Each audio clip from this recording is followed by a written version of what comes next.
Hello, ಎಲ್ಲರಿಗೂ ನಮಸ್ಕಾರ. ನಾವು ಇವತ್ತು ಒಂದು ವಿಶೇಷವಾದ ಪ್ರವಾಸಿ ತಾಣದ ಇತಿಹಾಸ ಮತ್ತು ಸೌಂದರ್ಯವನ್ನು ನೋಡೋಣ ಬನ್ನಿ. ಅದು ಯಾವುದೆಂದರೆ ಮಾನ್ಯಖೇಡ. ಇದು ಕಲಬುರಗಿ ಜಿಲ್ಲೆಯ ಸೇಡಂ ತಾಲೂಕಿನಲ್ಲಿದೆ. ಇದು ಕಲಬುರಗಿಯಿಂದ ಸುಮಾರು 40 ಕಿಲೋಮೀಟರ್ ದೂರದಲ್ಲಿದೆ. ಬನ್ನಿ ನೋಡೋಣ.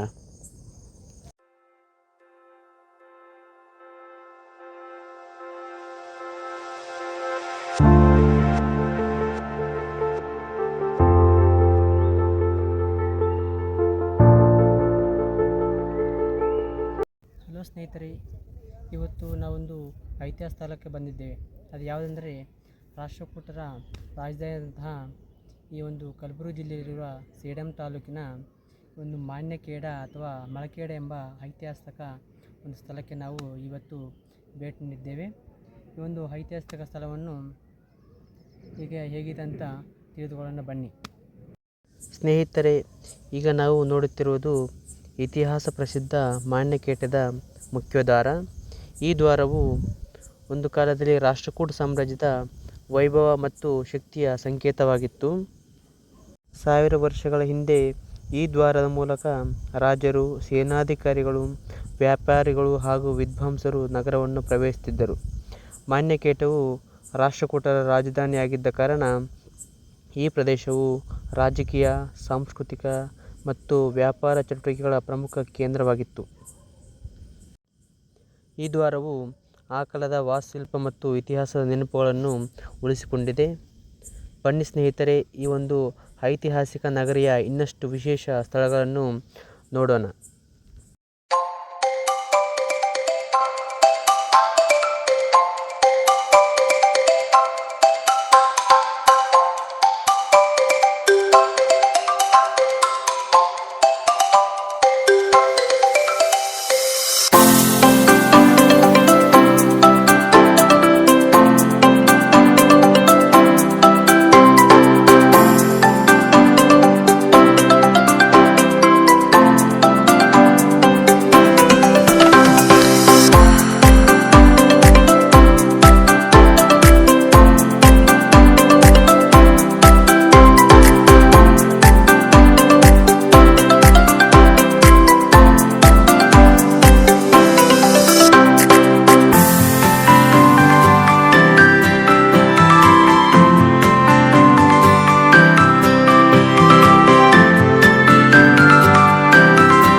ರಾಷ್ಟ್ರಕೂಟರು ದಕ್ಷಿಣ ಭಾರತದ ಅತ್ಯಂತ ಶ್ರೇಷ್ಠ ರಾಜವಂಶಗಳಲ್ಲಿ ಒಬ್ಬರಾಗಿದ್ದರು.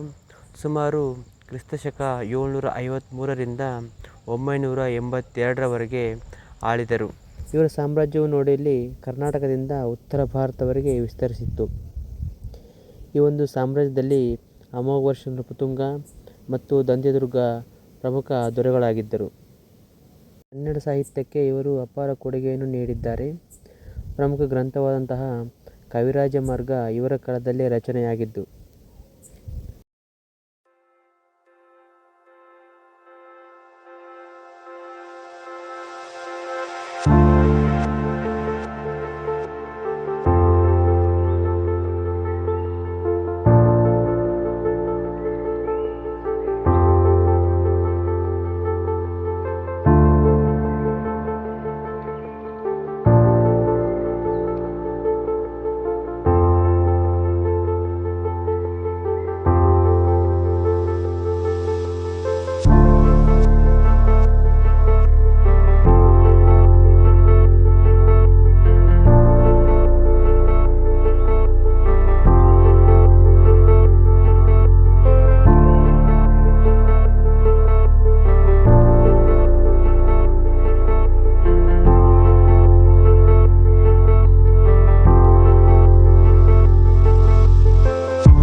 ಇಲ್ಲೊಂದು ದೇವಾಲಯ ನೋಡಿ ಸ್ನೇಹಿತರೆ, ಯಾವ ರೀತಿ ಈ ಒಂದು ದೇವಾಲಯವನ್ನು ಕಟ್ಟಲಾಗಿದೆ ಒಂದ್ಸಲ ನೋಡಿ.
ಈ ಒಂದು ಗುಮ್ಮಟವನ್ನೇ ಎಷ್ಟು ಸುಂದರವಾಗಿ ಕಟ್ಟಲಾಗಿದೆ ಹಾಗೂ ಎಷ್ಟು ದೊಡ್ಡ ಕಲ್ಲುಗಳನ್ನು ಬಳಸಿ ಕಟ್ಟಲಾಗಿದೆ ಒಂದ್ಸಲ ನೋಡಿ ಸ್ನೇಹಿತರೆ.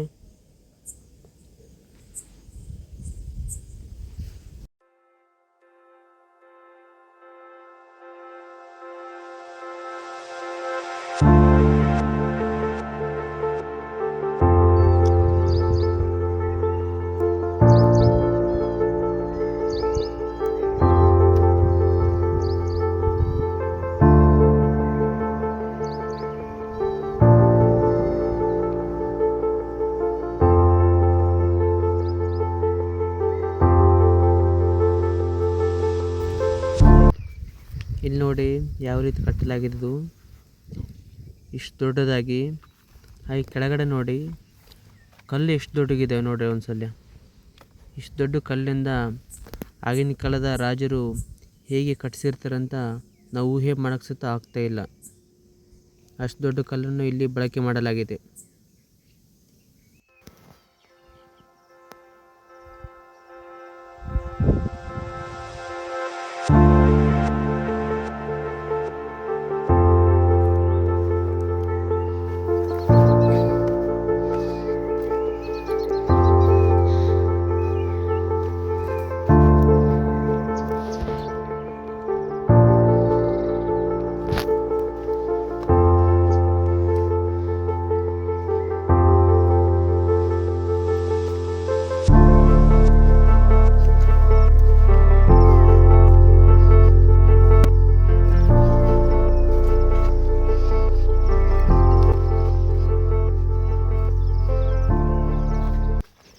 ಅಂತೂ ಇಂತೂ ಮೇಲ್ಗಡೆ ಹತ್ತಬೇಕಂತ ಧೈರ್ಯ ಮಾಡಿ ಹೊಂಟಿದ್ದೀನಿ. ಅದು ಸ್ವಲ್ಪ ಭಯ ಆಗ್ತಾಯಿದೆ, ಯಾಕಂದರೆ ತುಂಬ ಗಿಡ ಮರಗಳು ಬೆಳೆದು ಬಿಟ್ಟಿವೆ. ಈ ಒಂದು ಕೋಟೆ ಮೇಲೆ.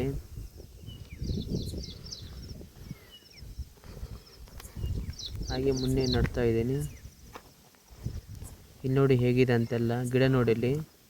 ಈ ಒಂದು ಕೋಟೆ ಮೇಲೆ ಹತ್ತಕ್ಕ ದಾರಿ ಸಹಿತ ಸದ್ಯಕ್ಕಿಲ್ಲ, ಯಾಕಂದರೆ ದಾರಿಯ ಪೂರ್ತಿ ಸುತ್ತಮುತ್ತ ಗಿಡ ಮರ ಎಲ್ಲ ಬೆಳೆದು ಬಿಟ್ಟವ, ಎಲ್ಲ ದಾರಿ ಸಹಿತ ಮುಚ್ಚಿ ಹೋಗಿದೆ. ಆದರೂ ಸಹಿತ ಹಾಗೆ ನಾನು ಹೋಗ್ತಾ ಇದ್ದೀನಿ ನಿಮಗೆ ತೋರಿಸ್ಬೇಕಂತ. ಇಲ್ಲಿ ನೋಡಿ ಮೇಲುಗಡೆ ಹತ್ತೋ ಟೈಮ್ನಲ್ಲಿ ಭಾಳ ಅಂದರೆ ಭಾಳ ಭಯ ಆಗ್ತಿದೆ. ಯಾಕಂದರೆ ಈ ಒಂದು ಕೋಟೆಯನ್ನು ಕಟ್ಟೋ ಟೈಮ್ನಲ್ಲಿ ಭಾಳ ಅಂದರೆ ಭಾಳ ದೊಡ್ಡ ಕಲ್ಲನ್ನು ಬಳಕೆ ಮಾಡಲಾಗಿದೆ. ಇಲ್ಲಿ ನೋಡಿ ಆಲ್ಮೋಸ್ಟ್ ಅಲ್ಲಲ್ಲಿ ಭಾಳಷ್ಟು ಕಲ್ಲು ಕೆಳಗೆ ಬಿದ್ದು ಬಿಟ್ಟಿವೆ.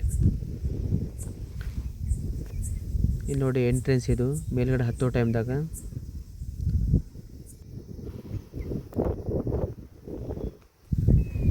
ಅಂತ ಇಂತೂ ನೀವು ಕೋಟೆ ತೋರಿಸ್ಬೇಕಂತ ಮುಂದಕ್ಕೆ ಹೋಗ್ಬೇಕಂತ ಧೈರ್ಯ ಮಾಡಕತ್ತೀನಿ ನಾನು. ಭಯ ಆಗ್ತಾಯಿದೆ ಆ್ಯಕ್ಚುಲಿ ಮೇಲ್ಗಡೆ ಹೋಗೋಕ್ಕೆ, ಯಾಕಂದರೆ ತುಂಬ ಅಂದರೆ ತುಂಬ ಕಲ್ಲು ಕೆಳಗಡೆ ಬಿದ್ದು ಬಿಟ್ಟಿವೆ ಅಲ್ಲೆಲ್ಲಿ ನೋಡಿ ಒಳಗಡೆಗೆ. ಅದರಲ್ಲಿ ಒಳಗಡೆ ಹೋಗೋಕ್ಕೆ ಭೀ ತುಂಬ ಕತ್ತಲಿದೆ. ಅಂತ ಇಂತೂ ಧೈರ್ಯ ಮಾಡಿ ಒಂದು ಹೆಜ್ಜೆ ಹಾಕಿದೆ. ಫಸ್ಟಿಗೆ ಸ್ವಲ್ಪ ಧೈರ್ಯ ಬಂತು, ಹಾಗೆ ಹೆಜ್ಜೆ ಮೇಲೆ ಹೆಜ್ಜೆ ಹಾಕ್ಕೊಂಡು ಮೇಲಕ್ಕೆ ಹೊಂಟೀನಿ.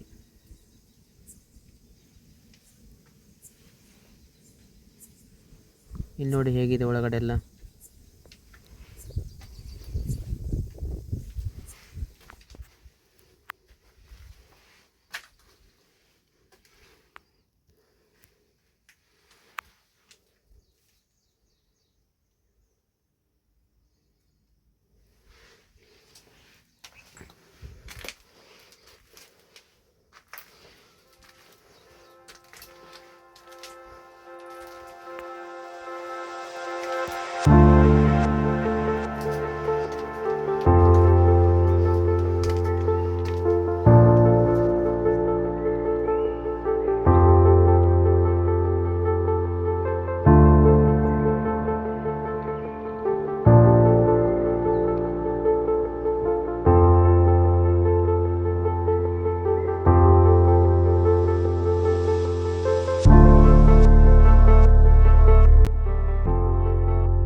ಅಂತ ಇಂತೂ ಕೋಟೆ ಮೇಲೆ ಹತ್ತಿಬಿಟ್ಟೆ.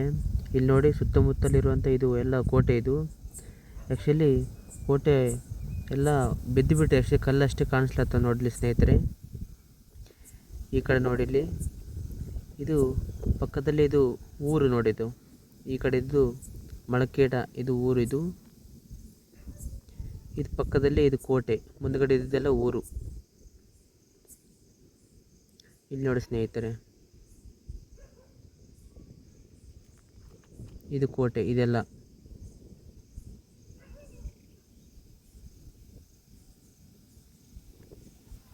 ಈ ಕಡೆ ನೋಡಿ ಎಲ್ಲ ಆಲ್ಮೋಸ್ಟ್ ಎಲ್ಲ ಕಲ್ಲು ಅಷ್ಟೇ ಕಾಣಿಸ್ಲತ್ತವ, ಭಾಳಷ್ಟು ಕೋಟೆ ಕೆಳಗೆ ಬಿದ್ದು ಬಿಟ್ಟಿದೆಲ್ಲ.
ಸ್ನೇಹಿತರೆ, ಈ ಒಂದು ವಿಡಿಯೋ ನಿಮಗೆ ಇಷ್ಟವಾಗಿದ್ದರೆ ಲೈಕ್ ಮಾಡಿ, ಶೇರ್ ಮಾಡಿ ಮತ್ತು ನಮ್ಮ ಚಾನಲನ್ನು ಸಬ್ಸ್ಕ್ರೈಬ್ ಮಾಡಿಕೊಳ್ಳಿ.